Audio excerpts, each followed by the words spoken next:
right, so now we start our last chapter, which is chapter 8. And in chapter 8, we covered 3 sections. And so pretty much the entire chapter 8 involves linear and exponential functions.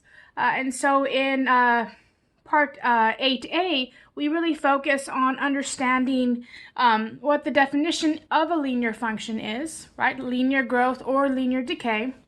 What is an exponential function, which could be an exponential growth or an exponential decay, and how we can tell the difference between these two functions when given a scenario.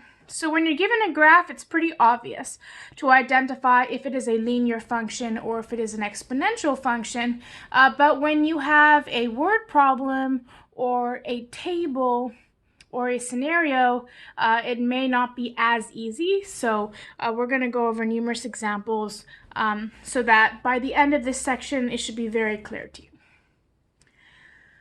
So let's start talking about growth. So linear versus exponential. Imagine 2 communities, Straighttown and Powertown, each with an initial population of 10,000 people. So we have an initial population of 10,000 people. Now, Straighttown grows at a constant rate of 500 people per year. Okay, that is Straighttown. So every year, there are 500 more people in the town. So the population reaches 10,500 after the first year, 11,000 after 2 years, 11,500 after 3 years, and so on.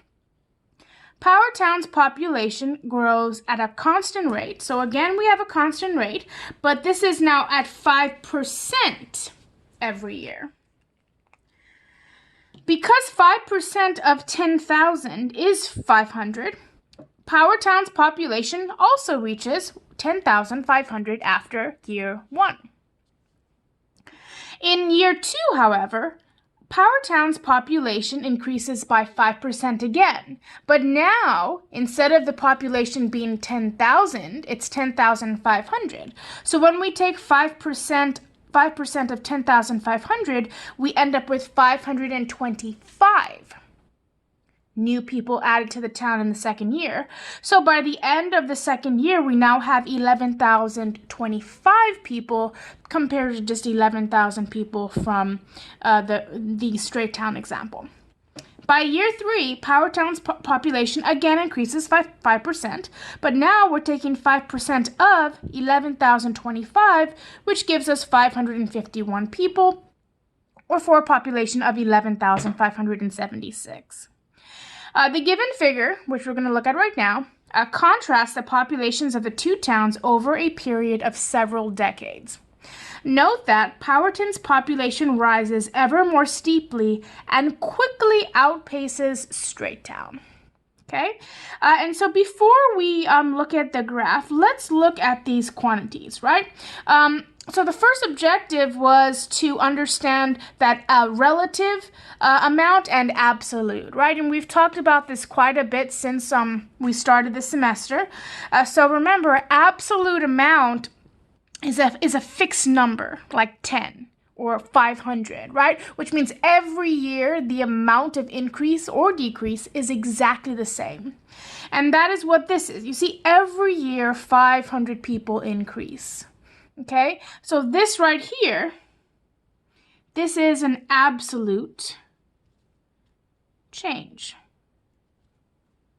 Okay, whereas 5%, remember we talked about this, whenever you have a percent, that ends up becoming relative change. Okay, because it is compared or relative to the previous year. Okay, and so let's see what shape these absolute change and relative change makes. So Straighttown and Powertown illustrate 2 fundamentally different types of growth. Okay, we call it growth because it is an increase.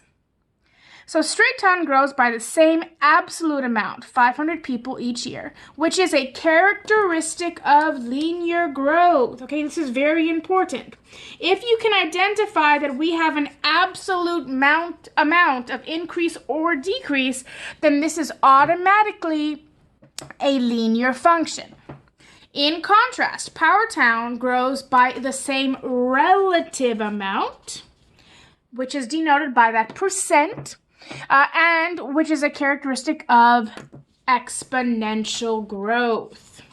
So anytime we have a situation that talks about a percent increase, this is exponential. Now, the terms linear and exponential can be applied to quantities that decrease with time as well.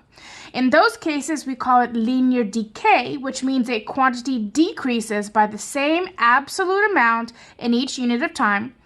And the exponential decay means a quantity decreases by the same relative or percentage amount in each unit of time. Now, take a look at the graph, and this is kind of pertinent to today, just because of the whole COVID-19 pandemic that we are currently in right now. As you have heard, probably many, many times on the news about the curve, right? Trying to flatten the curve. Well, what makes a curve an exponential function? As we can see with Power Town. So Straight Town has a line. You see how it is a straight line?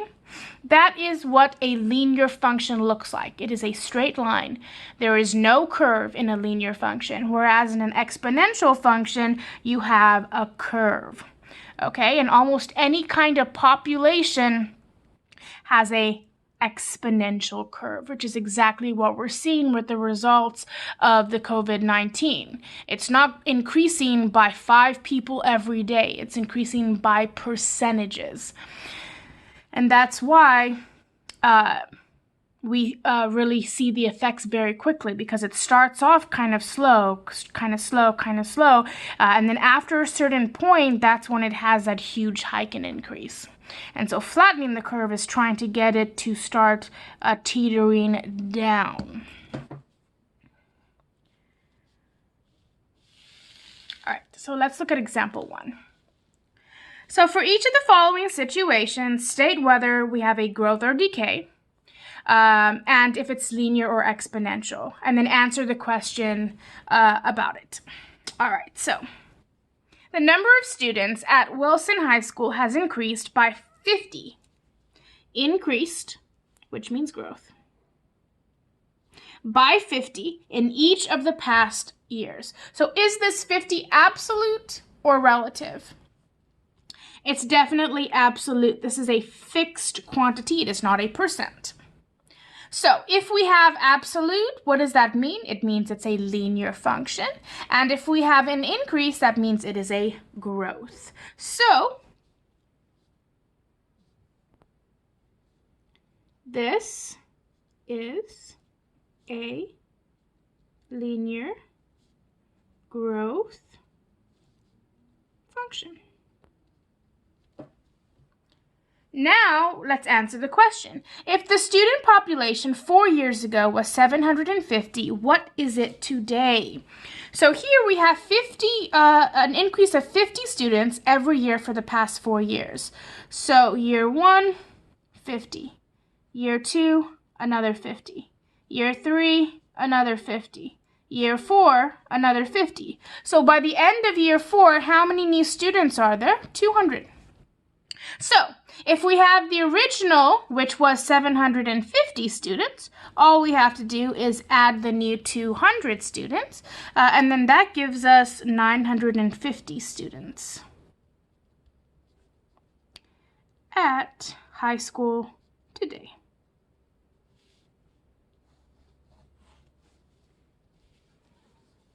Okay? Let's continue. So we're doing the same thing for these examples. We're identifying, is it a growth or decay? Is it linear or exponential? And then answering the related question. The price of milk has been raising 3% per year. If the price of a gallon of milk was $4 a year ago, what is the price now? So before we talk about the actual question, let's identify the two things. So first, the price of milk has been rising. What does that mean? Increase, which means this is a growth. Now, 3%, is this absolute or is this relative? If you said relative, you were correct. A percent is a very clear indicator that it is a relative change or growth. So, if we have relative, that automatically means exponential growth. So we could say the price rises by the same percent. So this is exponential growth. Okay? Now let's read the question. If the price of a gallon of milk was $4 a year ago, what is it now? So now, right, we have the 100%, which is the original price.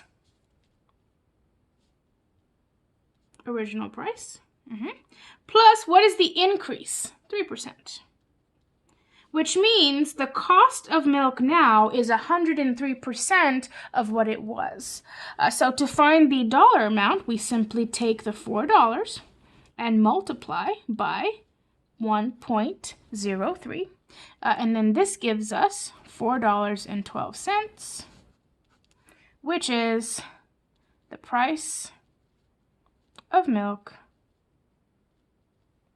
now. Okay, remember, whenever we work with a percent, we always change it into a decimal before we multiply. All right, let's go on to C. The tax law allows you to depreciate the value of your equipment by $200 per year. If you purchased the equipment 3 years ago for $1,000, what is its depreciated value today? All right, so again, before we start to talk about the question, you first need to identify, is this a growth or a decay, and is this linear or exponential? Okay, because if you jump right into trying to figure out the question and you don't have a clear idea of which type of function it is, and if it's a growth or a decay, then you can get confused very quickly. So, what does it mean to depreciate? It means to go down, to decrease. So this becomes a decay. And it's $200 per year. This is a fixed amount. This means absolute. This is an absolute change. Absolute means it is a linear function and we have a decay. So we could say, just to, explain it well, so if you look back at your notes, you're not confused, we could say the equipment decreases by the same amount each year. So this is linear decay. Now let's answer the question. So, if you purchased the equipment 3 years ago for $1,000, what is its depreciated value? So, you started, right? You started with the equipment being worth $1,000, okay? After the first year, you subtract 200. Okay? You get 800. Okay? Second year, you again subtract 200. Now you have 600. All right? Third year, you subtract 200 again to give you $400. So, today's depreciated value is $400. So do you see how in every one of these examples, I'm not just boxing the number, and saying that's my answer, okay? Because these are word problems. So anytime you have a word problem with a question, your answer needs to be a sentence describing what that number is. All right, let's look at the last one here. The memory capacity of a state-of-the-art computer storage devices has been doubling approximately every 2 years. If a company's top-of-the-line drive holds 16 terabytes today, what will it hold in 6 years? So here we have doubling, and the word doubling actually tells us two things. Okay? The first thing tells us we have an increase. Okay, what does an increase mean? Growth. The second thing, it tells us if this is an absolute or if this is a relative change. Now, doubling means that you're increasing by 100%. So if you start off with, say, $5, you're increasing by $5, which is 100% of the original. And then if you double it the next year, now you would have 10 with another 10, which would now give you 20.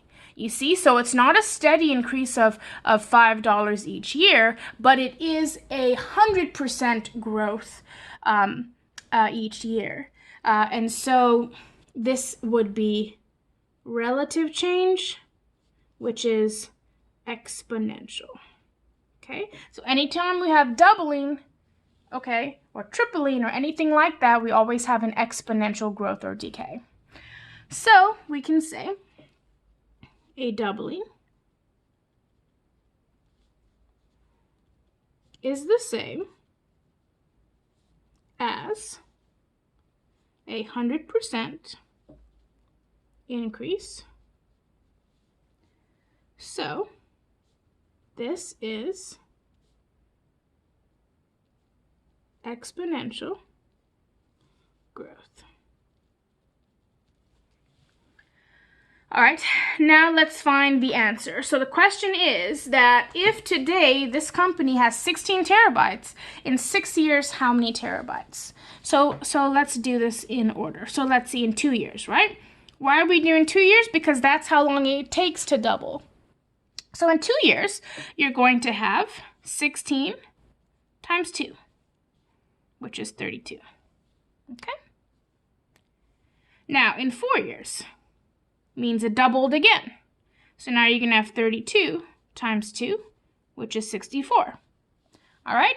And then it doubles again, which means in 6 years, now you're going to have 64 times 2, which is 128. And that's what they wanted to know, in 6 years. So now let's write a sentence about this. Okay, so we could say the company will have 128 terabytes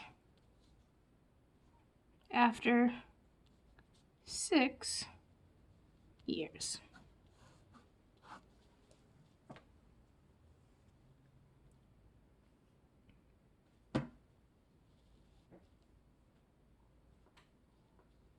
So this brings us to the impact of doublings. So it says, look again at the graph of Powertown's population in the previous figure. After about 14 years, the original population has doubled to 20,000. In the next 14 years, it doubles again to 40,000. Then it doubles to 80,000 14 years after that. This type of repeated doubling, in which each doubling occurs in the same amount of time, and this is important, each doubling occurs in the same amount of time. This is a hallmark of exponential growth. The time it takes for each doubling depends on the rate of the exponential growth. Here we will explore 2 parables that show how doublings make exponential growth so different from linear. So if we quickly jump back here to look at this right here, this is where it's showing you the doublings, right? So here, this is the first 14 years, then at 28 years, we have another doubling, and then at, is it what, 42 years? We have that next doubling. whereas very different from our linear growth. So we're gonna read two parables. The first one is called The Hero, From Hero to Headless in 64 Easy Steps. Legend has it that when chess was invented in ancient times, a king was so enchanted that he said to the inventor, "Name your reward." "If you please, king, put 1 grain of wheat on the first square of my chessboard," said the inventor. "Then place 2 grains on the second square, 4 grains on the third square, 8 grains on the fourth square, and so on." The king gladly agreed, thinking the man a fool for asking for a few grains of wheat when he could have had gold or jewels.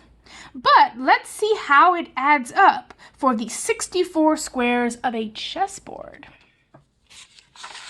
So, here, in the table below, it shows the calculations. Each square gets twice as many grains as the previous square, so the number of grains on any square is a power of 2.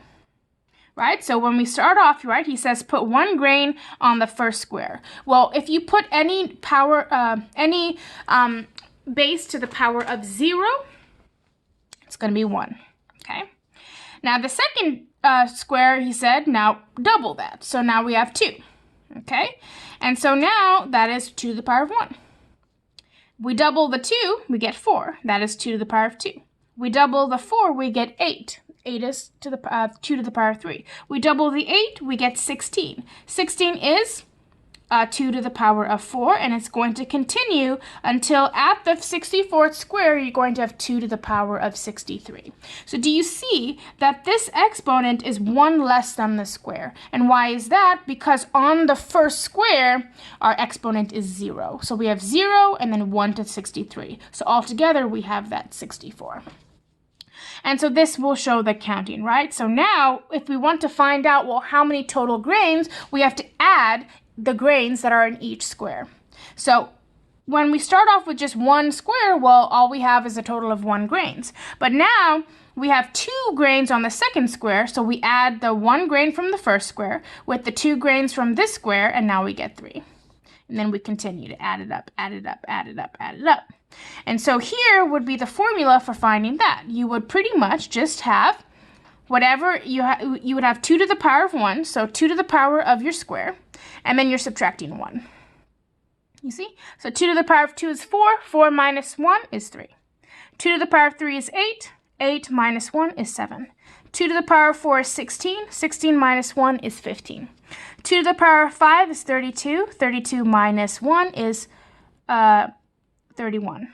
Okay, to continue all the way down, then the total grains on the last square will be 2 to the power of 64 minus 1. So how much wheat is this? Right? Because the king thought he was a fool, right? Like, why would you just ask for some grains on the chessboard, right? But how much is this number? With a calculator, you can confirm that 2 to the power of 64 is 1.8 times 10 to the power of 19, or 18 billion. Not only would it be impossible to fit so many grains on a chessboard, but this number is larger than the total number of grains of wheat harvested in all human history. The king never finished paying the inventor, and according to legend, had him beheaded instead. Okay, so although this is a kind of funny parable, it really does show the power of exponents, right? Of exponential functions. Now let's look at another parable which has to do with money. So, the magic penny. One lucky day, you meet a leprechaun who promises to give you fantastic wealth, but hands you only a penny before disappearing. You head home and place the penny underneath your pillow. The next morning, to your surprise, you find 2 pennies under your pillow. The following morning, you find 4 pennies. And the morning after that, 8 pennies. Apparently, the leprechaun gave you a magic penny. While you sleep, each penny turns into 2 magic pennies. The given table shows your growing wealth. Note that day 0 is the day you meet the leprechaun. So on the day 0, all you have is 1 cent, right? That 1 penny, okay? Now, on the second day, what happens? That penny doubles, okay? And so now you have 2 cents, which is 1 cent times 2 to the power of 1. 2 to the power of 1 is just 2. Now, on the second day, that doubles. So now instead of having 2 cents, you have 4 cents. This is the same thing as 2 to the 2, which is 4, times 1 cent. Right? You continue the same way. On day 3, now the 4 cents becomes 8 cents, and you would multiply the 2 to the 3, which is 8, times the 1 cents, right? And then it just continues going. So T, this is just any day, right? Can be found by this formula, right? Where we have the 1 cent and we multiply it by 2 to the power of what day it was. You see? So like day 3, we plug in the 3 and that gives us 8 cents, which is how much money you now have underneath your pillow. Okay? So here it seems like, well, this is, after 4 days you have 16 cents. That's so little. But the power of exponential functions can be seen in this case as well. So here we say, you can use this formula to figure out how long it'll be until you have fantastic wealth. After 9 days, so if T is 9, where you have 0.01, that 1 cent times 2 to the power of 9, you end up with $5.12, which is barely enough to buy lunch. So already 9 days have passed, and you only have $5.12. Okay, by the end of a 30-day month, how much money will you have under your pillow? So I want you to now have a prediction. Come up with a guesstimate in your mind of how much money you think would be underneath the pillow after 30 days. All right, now let's find out how close you are to the actual answer.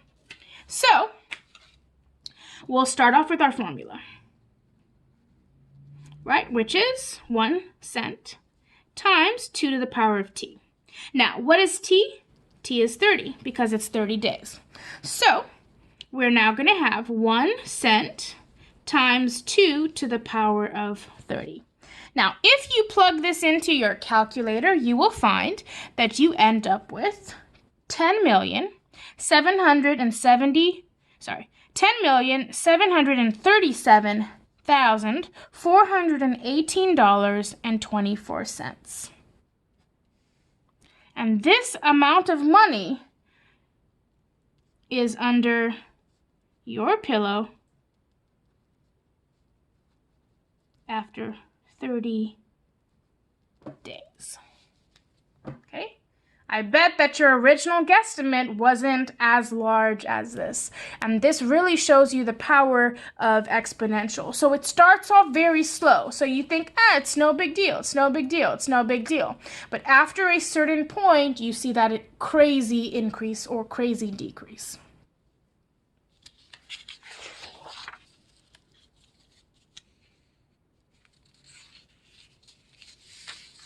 All right. Moving on to doubling lessons. All right, so the 2 parables reveal at last 2 key lessons about the repeated doublings that arise with exponential growth. I think this is supposed to be at least. First, if you look back at the chessboard table, you notice that the number of grains on each square is nearly equal to the total number of grains on all the previous squares.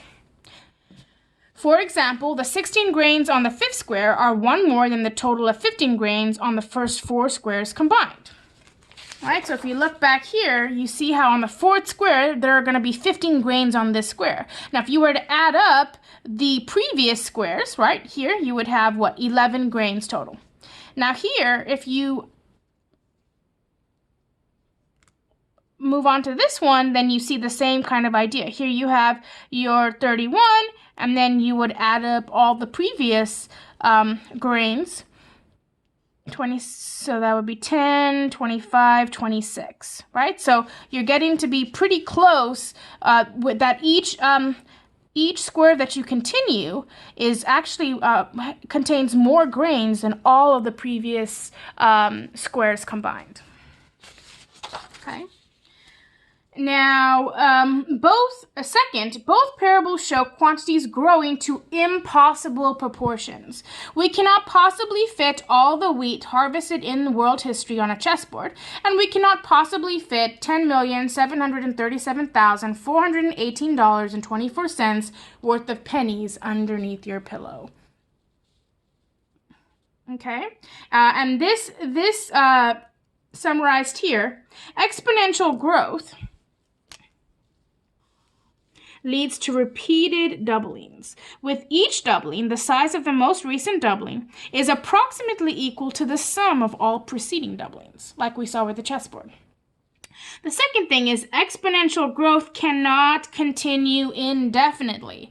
After only a relatively small number of doublings, exponentially growing quantities reach impossible proportions. And we talk about this in depth a bit later.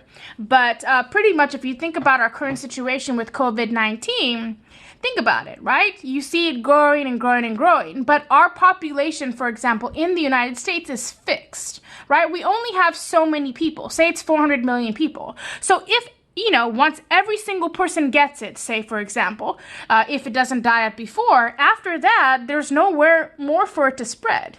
And so it ends up, the numbers and the amounts ends up actually collapsing, right? It ends up giving you an impossible number. So once after a certain number of repeated doublings, the exponential growth ends up, collapsing on top of itself. And then the same thing of decay, like if you have a banana and it sits there for 5 days, right, it's going to slowly decay, slowly decay, slowly decay. But then after that, once it decays until it's literally, maybe a year, if it's been there like sitting on the soil, it's going to be completely gone, right? There's going to be zero left of the banana that was once there.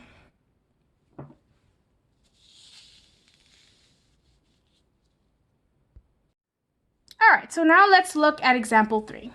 Determine if the written example is an example of linear growth, linear decay, exponential growth, or exponential decay. So we did this in the previous examples as well, and we're going to continue to see that. Okay, so here it has the student enrollment at your college or university has increased by 350 people each year for the past 6 years. Okay, so here we have an increase. What does that mean? It means growth. And then it says 350 people each year. This is a fixed amount, which means this is an absolute change. So if it is an absolute change, what type of function is that? Linear. And since it is an increase, we have a growth. So we could say this is an example of linear growth because it's an increase of a fixed or absolute amount. Now, it would be acceptable to just write this as an example of linear growth, showing this as your work as well, right? But just in case, when you're going back on your notes, I want to try to be as detailed as possible. So B says, you started a healthy living program. You are starting to see the benefits and have lost 2 pounds a week for the past 5 weeks. So lost means what? A decrease, which means a decay.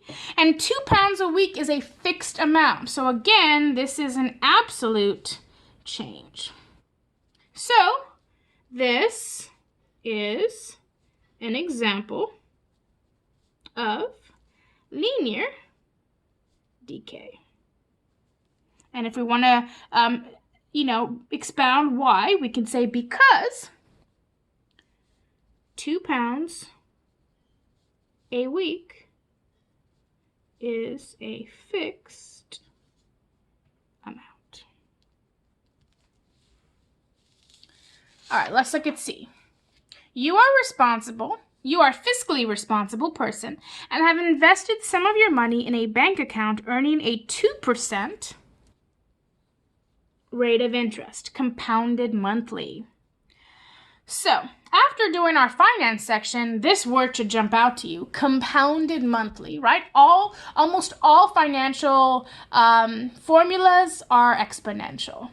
And on top of that, we have a percent, which means this is a relative change, which is a hallmark of exponential functions. And you are earning. It's an increase, so this is a growth. You are trying to increase your money. All right, so we could say this is an example of exponential growth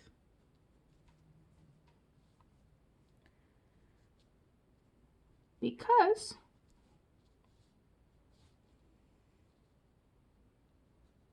you are earning money at 2%, a relative amount or change. All right, let's look at the last one here. Because of the difficult economic times, homes in certain parts of the United States decreased, so this is a decay, in value by 7% a year for 6 years. Again, we have a percent, so this is a relative change. So this is an example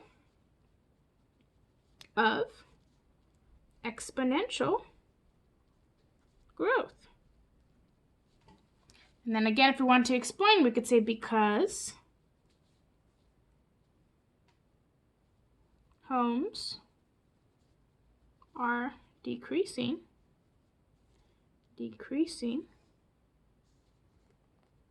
at 7% yearly.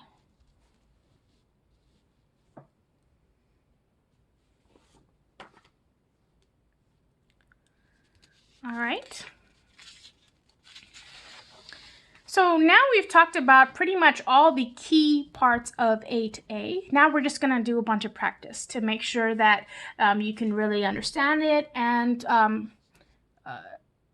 answer word problems that have graphs or tables, etc. So here we have the common ratio for the account balance is 1.05 every year. Okay, so ratio, fraction, this is exponential. Okay, always. If you have a ratio, that is another hallmark of an exponential function. And think about it. What is 1.05? This means 100%, which is the original, plus 5%, to give you 105% or 1.05. And so here we have an increase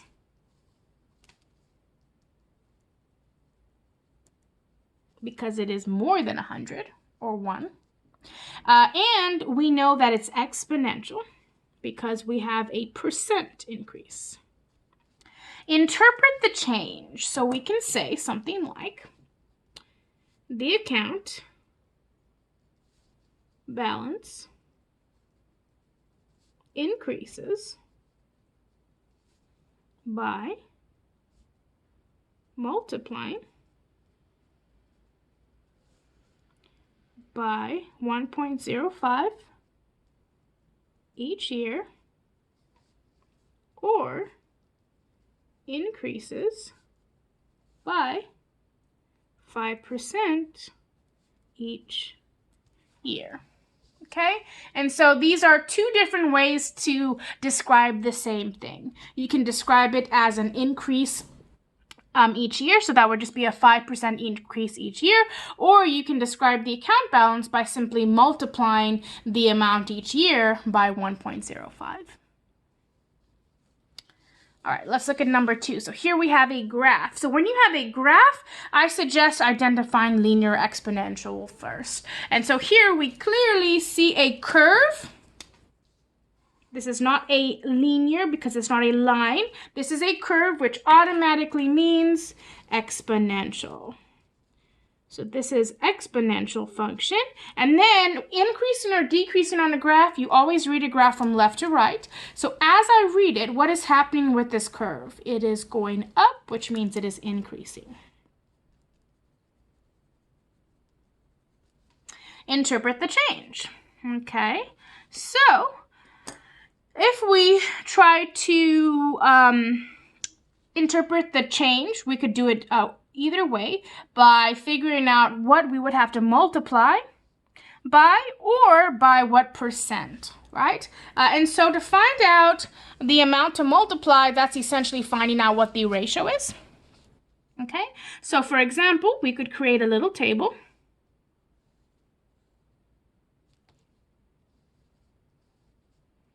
Okay, we could say this is the days, and this is the bacteria.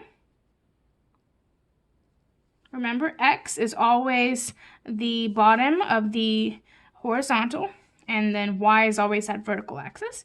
So at 0 days, bacteria was 10. All right, let's see. What about 1 day? At 1 day, the bacteria was 30.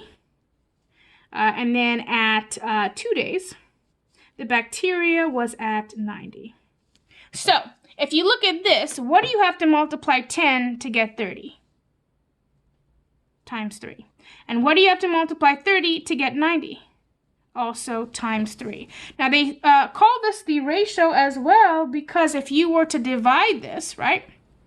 30 divided by 10, that's exactly what you get. And if you were going to do the 90 divided by the 30, that's exactly what you would get. So if you're not sure what you would have to multiply the first one to get the second one, just divide it and that gives you the ratio or the amount. All right? So in other words, the number of bacteria, we could say, the number of bacteria increases by multiplying by 3 each day or by 200% increase each day. All right, why is it not 300%? Okay, don't get confused by these numbers because this is 3 times, right? So 3 times 10 is 30. Now, if you have a 300% increase, what does that mean about 10? If you're increasing it 300%, which means you're increasing it by 10 3 times, now you'd be at 40. You wouldn't be at 30. Whereas if you're increasing it twice, for 200, you have another 10, which gives you 20, and then one more 10 that gives you 30. All right, let's move on. Now let's look at a table. So with the table, it's going to be harder to see if it's linear or exponential right off the bat. We're going to have to determine what kind of a change is happening. Is it a consistent fixed amount that is being changed, or is it a relative amount? So first, let's do increasing or decreasing here. So if you look at the table, what do you notice about these numbers? They are getting larger, which means increasing. All right, so to figure out if it's linear or not, we need to see the change, right? So if we go from 0 to 774, right, that's an increase of 774. Now, if you go from here to here, you actually end up with the same increase. Okay, you just subtract it. So you would do 1,548 minus 774, and that gives you 774. If you do the same thing here, you would get the same thing. And if you do the same thing here, you would get the same thing. Okay, and so I'm going to just put this in the notes so that way when you look back, you understand what we're doing to get these values. So then this one would be 2, 3, 2, 2, minus 1, 5, 4, 8. And this would be like this. Okay, so what do you notice about this? This is a fixed amount. Fixed amount. Which means it is absolute. Absolute means linear. All right, now if you want to know how much it is per one, if you look at the number of credit hours, it's not going by ones, it's going by threes, right? It's going from 0 to 3, and then 3 to 6, another 3, and then 6 to 9, another 3, and then 9 to 12, another 3. So if we want to actually know what the rate of change is, which is the slope equals rate of change in a linear function. We have the amount of change in the second column, so the y, which is 774, right, dollars, divided by the change here, so it's going by threes. So in other words, this would give you $258. Okay, so for us to interpret, so I didn't write linear here, for us to interpret this change, we could say the tuition and fees in dollars increases by $258 per credit hour.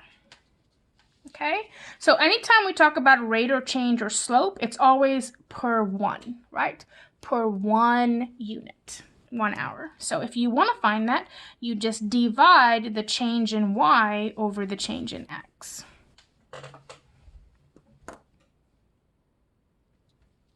All right, let's look at 4. The common ratio. So remember, what is that ratio giving you as a hint? Exponential. Okay, because it's going to give you a decimal amount. So what is 0.92? This is the same thing as 100% minus 8%, because that gives us 92%, which is the same as 0.92. Okay, so here, is it an increase or a decrease? This is a decreasing function. Linear exponential, it is exponential. Okay, and so we always compare it to 1 or 100%, because that is always the starting off, right? It's like if you ate the whole pizza, you've eaten 100% of the pizza. So we always start off at 100%. And then if it's an increase, it's going to go above 100. And if it's a decrease, it's going to go below 100. Interpret this change. So we could say, we're talking about crime here. So we could say the crime decreases by 8% each year. Or, if we want to talk about what we'd have to multiply by multiply by 0.92 each year. Okay? Now, when you are interpreting the change, you do not need to write both ways. You could write either way. The most common way is just to write it by an increase or decrease of the actual percent. But it's also acceptable to describe or interpret the change as what you would have to multiply each year or each unit by as well. All right, let us continue. Number 5. So we're doing the same thing here, except we just have a couple more information to find out from these problems. So the graph shows the runner's distance from the finish line of a 100-meter race over several seconds.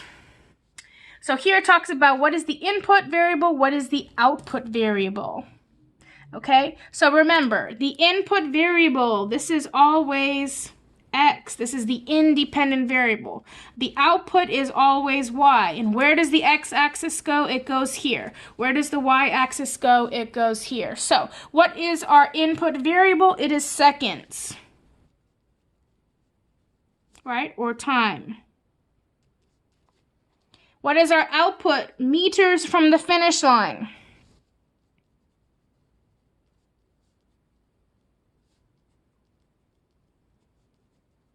Okay, so you're going to get these variables directly from the graph. You don't invent them, you just get them from the graph. Increasing or decreasing, look at the graph. You read it from left to right. What is happening? It is going down. Going down means decreasing. Linear or exponential, look at this graph. Is it a line? Yes, it is. If it creates a line, it is linear. If it creates a curve, it is exponential. Interpret the change. All right, so we could say the distance from the finish line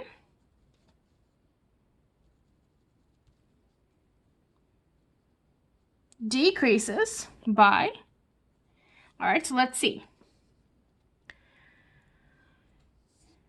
If we go here, our next point, right? This means at 5 seconds, the distance from the finish line went from 100 to 75, which means it decreased 25 meters in 5 seconds, which means per second, it would decrease 5 meters.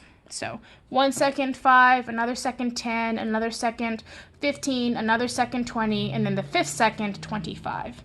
And that would be the decrease. So a decrease by 5 meters per second. It would also be acceptable if you said decreases by 25 meters every 5 seconds. That would also be acceptable in this case. Now, describe the initial value. So remember, initial means starting. Okay? So this is the starting value right here. This is the initial value. So describe this. What does this mean? It means at 0 seconds, how far are the runners from the finish line? 100 meters. So at 0 seconds, the runner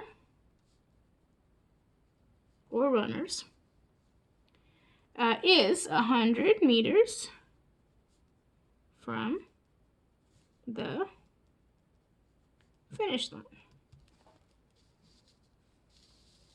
All right, write an equation that models this data. Okay, so this is a bit new. Here we're going to write the specific equation, right? And why do we want to write an equation? Because this way we can figure out information that goes past this table, right? Because this table stops at 20 seconds. Maybe we wanted to figure out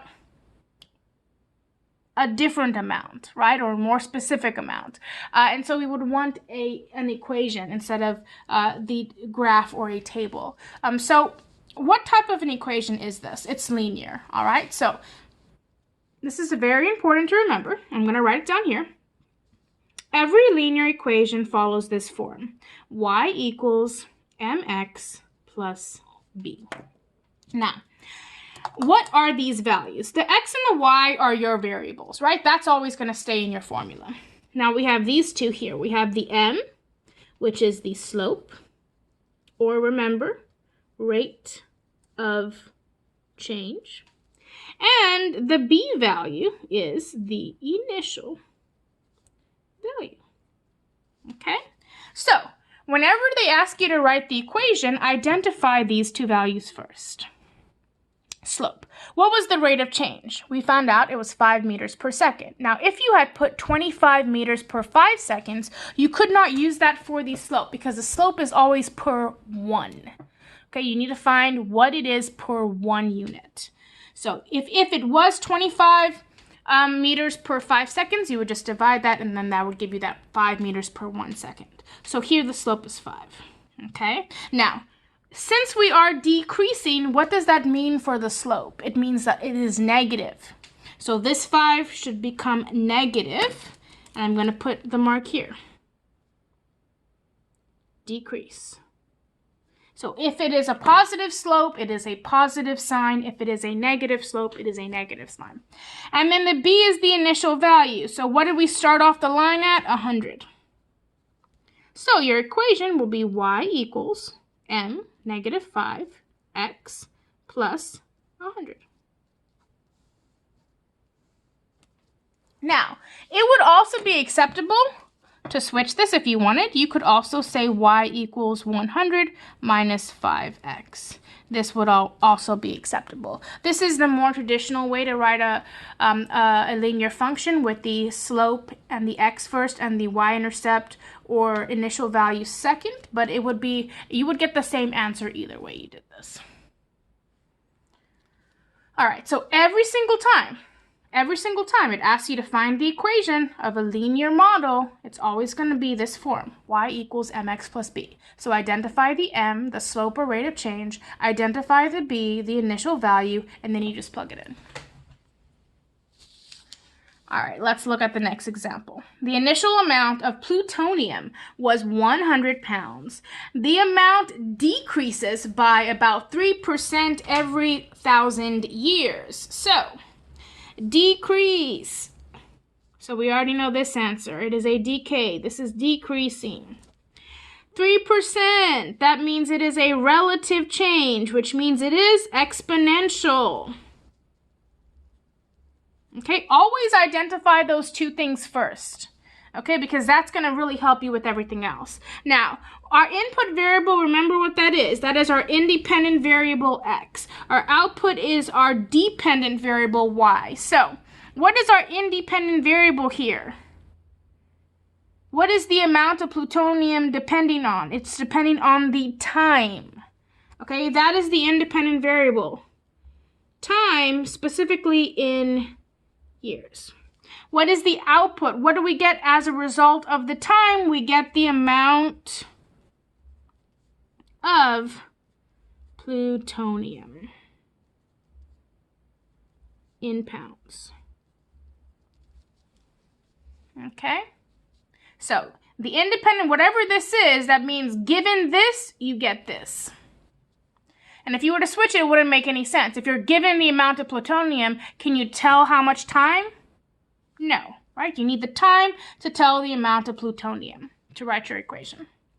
Now interpret the change. So, we could say the amount of plutonium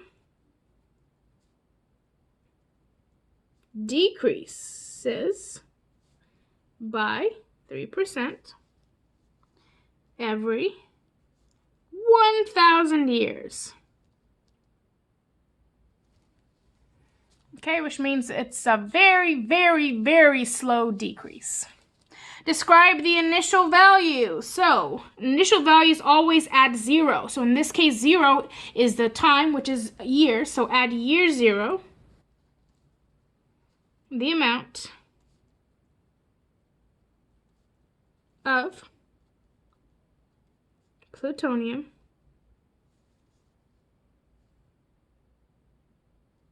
was 100 pounds. Initially is always at 0. At the beginning, when you started, how much did you have? Now write the equation that models the data. So here we are trying to find a model for an exponential function. So the basic equation for every single exponential function is as follows. Y equals a times b to the power of x. All right, and so again, you have your x and your y. Those are going to stay fixed in your equation. It's the a and the b that are going to change here. So here, the a is the initial value. Okay, this is also called the y-intercept. The initial value is also called the y-intercept. And then we have the b, which is the base, which is the percent as a decimal.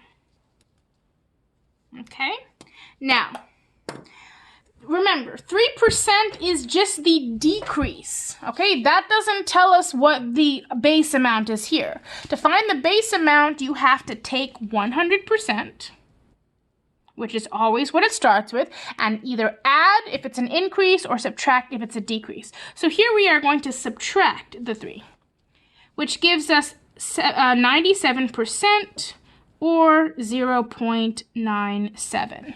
Okay, this right here is the B value. All right, and then what is the A value? A is the initial. So how much plutonium did we start off with? 100. So now we can write our equation. Y equals, A comes first, so 100 times B, 0.97 to the power of x. Now, instead of using, when you have decimals, instead of using the times dot, you could also simply put the base in parentheses. And so that way you don't get mixed up with the dots. Whereas this is a decimal and this is representing time. So I usually write a parentheses instead, okay? And that's it. And this is going to be true for all the exponential functions you're dealing with in this section. Okay, you have the initial value, which we represent as A, B, which is the base, which is always that percent as a decimal, okay? But it's the overall amount that you have. So it's always going to be the amount of increase or decrease added or subtracted to 100%. Okay, do not put 0.3 here because that would be completely wrong. All right, continue. All right, let's look at number 7. So it says the graph shows the number of deer in a particular region over a couple of years. Input variable, so a graph is very easy. That's always x, which in this case is the year. Right, so time. And we can say in years. Y is this vertical, so it's the number of deer.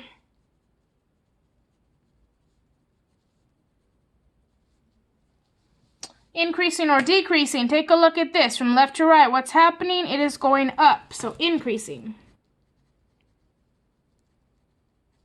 Linear or exponential, well, look at the shape. What is happening?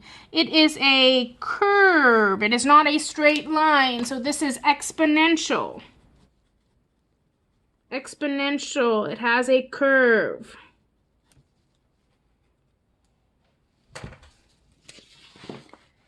All right, let's interpret the change. So, looking back at our graph, so what is the increase here? Okay, so let's write it over here so we can create a little chart.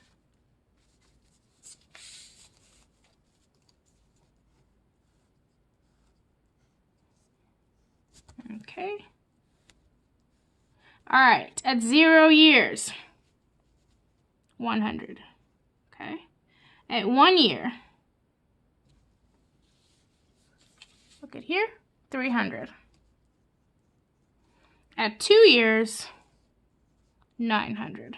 Okay, and then remember what this is our x, which is the year or the time, and then this is the deer, right? Number of deer. So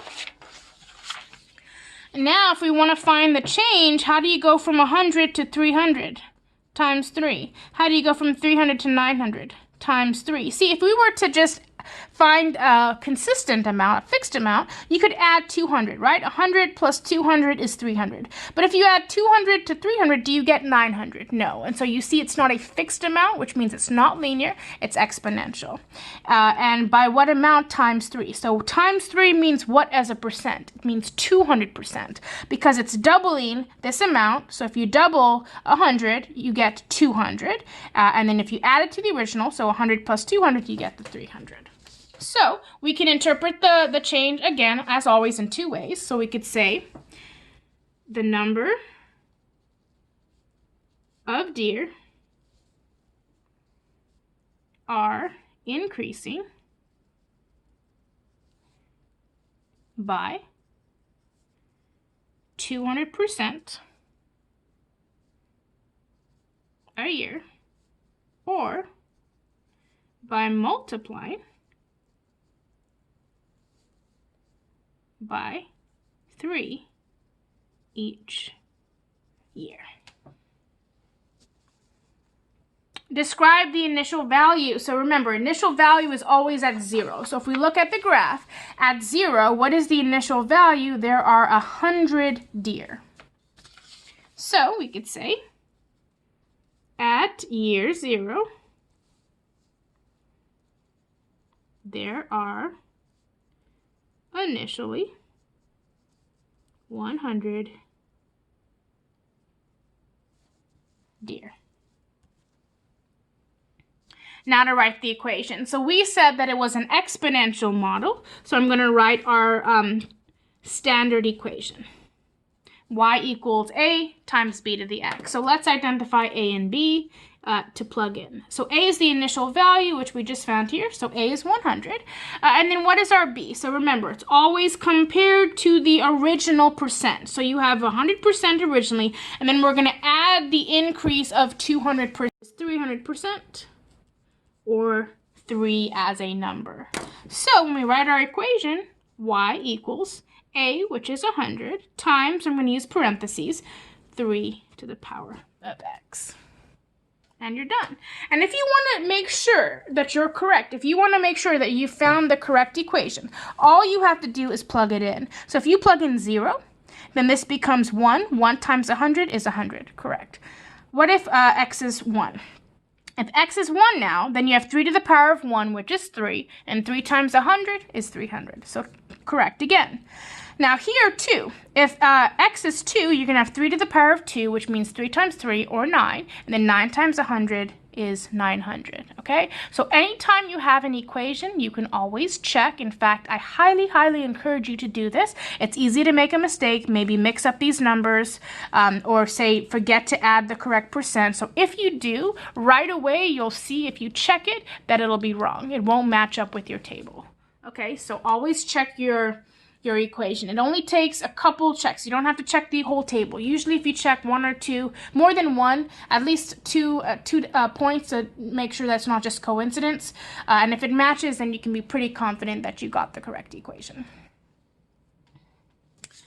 All right, looks like this is the last one. All right, number 8. The following table shows how many miles remain on your road trip if a certain amount of gas has been used. All right, so first of all, let's find out what is our input variable. So remember, input is always x, output is always y. X always comes first in a table, y always comes second. So here, input is, I'm just going to put number of gallons of gas. And what is the output? Number of miles remaining. All right, increasing or decreasing. So let's look at these numbers. What's happening to these numbers? They are getting smaller, which means decreasing. All right, they're going down. Is it linear or exponential? So in order for us to figure this out, we need to figure out the change. So if you go from 270 to 210, you're subtracting 60, right? Now, if you go from 210 to 150, what are you doing here? You're subtracting 60 again. If you go from 150 to 90, again, you're subtracting 160. So this is a fixed amount, which means it is an absolute change. So this is linear. Now, is this going by ones? No, it's not. You're going from 6 to 8, 8 to 10, 10 to 12, which means this is increasing by 2s.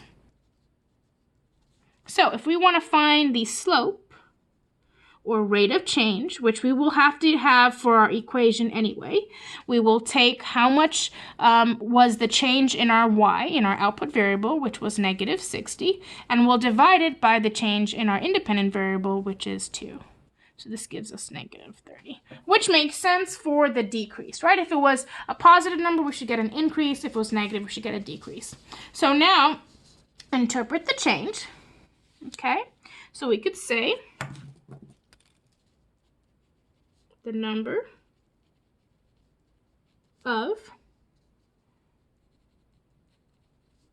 miles remaining decreases by 30 miles for each gallon of gas used, we could say. Describe the initial value. Is the initial input value at 0? So here, if you look at our table, does it start off at 0? No, but like we've said before, the initial value is always at 0. So what do we have to do to this table? We're going to have to extend this table back until we get 0. Okay, so let's do that here. Okay, so we're going to start off with the bottom here, which was 6. Okay, it's going by 2s, right? Which means the next one will be 4. And then this will be 2. And this will be 0. Okay, so what is happening here, right? If we go backwards, then we're adding 60 each time. So if we add 60 to 270, we're going to get 330. And then if we add another 60, we're going to get 390. And then we add another 60, and then we are getting a 450. So here we're going backwards. Why are we doing this? Because initial value is always at 0. Okay?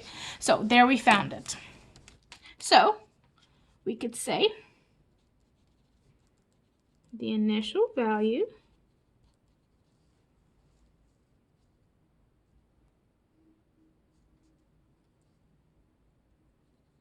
at 0 gallons used is 450 miles remaining. Okay, so if your table doesn't have the initial value, which is always 0, then you need to extend it backwards until you get it to be 0. Okay, and then finally, let's write the equation. So what kind of a graph was this? In order to write the equation, you have to ask yourself that question. All right, and so this is linear, which means it's going to be y equals mx plus b. So remember what the m is. M is the slope, and b is the initial value. So what was our slope? -30. That was our rate of change. What was our initial value? 450. So our equation is y equals -30x plus 450. Okay, or you could do it backwards and put the initial value first and then the slope second. Although this is the more popular way. And then again, like I said, if you want to make sure, are you correct, to check it with your table. So let's see. If we were to plug in 10, because 10 is easy to use, right? So if you were to plug in 10 for x, right, then you would end up with 10 times -30. What is 10 times -30? -300. What is -300 plus 450? 150, you see? So you can always check your equation by going back to your table or going back to your graph and plugging in a value of x, and you should get the corresponding value of y. That is how you can be guaranteed that you're correct. And you should try more than one answer, you know, if you're doing a test or homework, just to be very sure that you're correct. All right, and that is the end of 8A.